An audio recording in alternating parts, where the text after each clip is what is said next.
आताच्या घडीची breaking news अशी येत आहे की अमरावतीच्या पुढे नवसारीच्या वलगावच्या परिसरात एका ठिकाणी पाना किती खतरनाक आग लागली तर अरे बापा बापा बापा 4-4 5-5 किलोमीटर दूर निरा काय काय दूरच दिसून राहिला ना. आता आग ते इतके भयानक आहे म्हटलं की अजूनही अग्निशमन दल अमरावती शर्थीचा प्रयत्न. भर पावसाळ्या दिवस आहे ना म्हटलं तरी या भर पावसाळ्या दिवसात या ठिकाणी आग लागल्याच्यानं त्या जो मालक असेल ते टायरचं दुकान आहे असं प्राथमिक माहिती येऊन राहिली.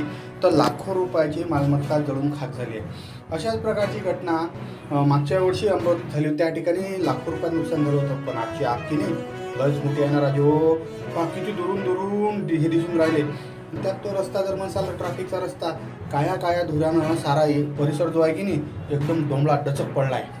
तर या ठिकाणी जे आग लागली आहे त्या ठिकाणी अग्निशमन दलाचे प्रयत्न चालू आहे शर्थीचा आग विझवायचा. तशा पद्धतीची त्याच्या जे बंब आहेत त्या घटनास्थळी आले असून आगीचे जे धूर आहेत की नाही हे दुरून दुरून दिसत असले लोक तुम्हाला माहीत आहे ना कोण्याही ठिकाणी वज्र गर्दी करतात ना. तर प्रशासनाच्या वतीनं त्या ठिकाणी आग विझवायचा शर्थीचा प्रयत्न चालू आहे. नेमकं आग लागायचं कारण काय हे अजून तरी गुंतस्त्यात असेल. पण या ठिकाणी लागलेल्या आगीच्या नगीने त्या परिसरात सारा काया धूर दिसून राहिला. तुम्ही पाहत असाल त्या परिसरात किती दुरून ते आगीचे धूर दिसून आले. तर अग्निशमन दल अमरावतीच्या माध्यमातून या ठिकाणी बंब ते अग्निशमन जे गाड्या आहेत त्या आल्या असून सध्या आग विझवायचा पुरेपूर प्रयत्न चालू आहे. तर नेमका आगीचं कारण काय आग नेमकी कशाने लागली हे नंतर निष्पन्न होईल.